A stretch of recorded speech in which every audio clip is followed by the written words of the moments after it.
तर सुनेत्र पवार यांनी पहिल्यांदाच भाषण केले व त्यात त्यांनी म्हटले की आज ज्या पवित्र भूमीवर उभं राहून मी बोलते आहे त्याच ठिकाणी आदरणीय दादांनी अनेक वेळा छत्रपती शिवाजी महाराजांना वंदन केलेलं आपण सर्वांनी पाहिलं आहे। तोच स्नेह, तीच परंपरा आणि तोच विचार आपण सर्वांनी पुढे तितक्याच निश्चितीने जपायचा आहे। पुढे सुनेत्र पवार यांनी म्हटले आहे की आज आपल्या सर्वांचे आराध्य दैवत योगपुरुष स्वराज्याचे संस्थापक श्री छत्रपती शिवाजी महाराज यांच्या जयंतीनिमित्त या पवित्र शिवभूमीवर उपस्थित राहण्याचं भाग्य मला लाभलं। हा क्षण माझ्यासाठी अत्यंत अभिमानाचा व तितकाच भावनिक आहे। व ते पुढे म्हणाले की हीच ती भूमी जिथे स्वराज्याचा तेजस्वी जन्माला आला, हीच ती भूमी जिथून अन्याय आणि अत्याचाराविरुद्ध लढण्याची प्रेरणा संपूर्ण महाराष्ट्राला मिळाली। या पवित्र मातेत नतमस्तक होऊन मी छत्रपती शिवाजी महाराजांना विनम्र अभिवादन करते, असे सुनेत्र पवार यांनी आपल्या भाषणाची सुरुवात केली। व त्यानंतर त्या म्हणाल्या की शिवजयंती हा केवळ उत्सव नाही, तो स्वराज्य, स्वाभिमान आणि सुशानंदनाचा संकल्प दृढ करण्याचा दिवस आहे।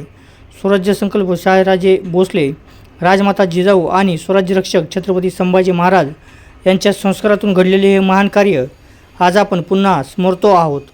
सह्याद्रीच्या कडेकोपऱ्यापासून मावळ्यांनी प्राणपणाने लढा देत स्वराज्य उभारलं, त्या सर्व वीरांना आज या शिवनेरी किल्ल्यावरून मी कृतज्ञ अभिवादन करते, असंही वक्तव्य सुनेत्र पवार यांनी केलेलं आहे। व त्या म्हणाले की अडकलेच मी उपमुख्यमंत्रीपदाची शपथ घेतली, त्या क्षणी माझ्या डोळ्यासमोर जिजाऊ माऊली उभ्या होत्या। जिजाऊंनी केवळ शिवरायांचा जन्म दिला नाही, तर स्वराज्याचं स्वप्न दिलं, संस्कार दिले आणि संकटाची दोन हात करण्याची जिद्द दिली। आज त्याच प्रेरणेने, त्या संस्कारांनी आपण पुढे चालायचं आहे, असंही त्यांनी वक्तव्य केलं। व पुढे त्या म्हणाल्या की शिवछत्रपतींनी मावळ्यांना दिलेली स्वराज्याची शपथ आजही आपल्या रक्तात आहे। आपण सर्व शिवरायांचे मावळे आहोत, ही भावना आज आपल्या मनात अधिक दृढ आहे। आदरणीय दादांनी आयुष्यभर ज्या शिवशाहू फुले आंबेडकरांच्या विचारांचा वारसा जपला, तोच विचार पुढे आपण नेणार आहोत। शिवनेरी किल्ला त्यांच्यासाठी केवळ ऐतिहासिक ठिकाण नव्हतं, तो त्यांच्या कार्याचा आणि प्रेरणेचा आधार होता। पुढे त्या म्हणाले की दादांच्या पुढाकारातून शिवनेरी विकास आराखडा साकार झाला, या परिसराच्या सर्वांगीण विकासासाठी निधी उपलब्ध झाला। युनेस्कोच्या जागतिक वारसा यादीत किल्ले शिवनेरीचा समावेश होणं ही संपूर्ण महाराष्ट्रासाठी अभिमानाची बाब आहे।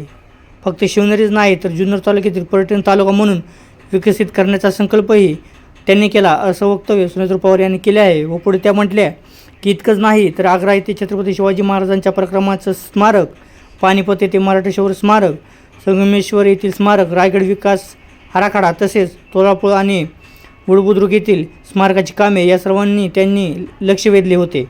या प्रत्येक स्मारकातून भावी पिढ्यांना स्वाभिमान, प्रेरणा आणि राष्ट्रनिष्ठेचा संदेश मिळणार आहे। आज या संकल्पाची पूर्तता करण्याची जबाबदारी आपली आहे। व पुढे त्या म्हणाल्या की राज्याचे उपमुख्यमंत्री आदरणीय देवेंद्र फडणवीस आणि उपमुख्यमंत्री आदरणीय एकनाथ शिंदे यांच्या सहकार्याने विकासाचा हा प्रवाह अधिक वेगाने पुढे नेण्याचा आमचा निर्धार आहे।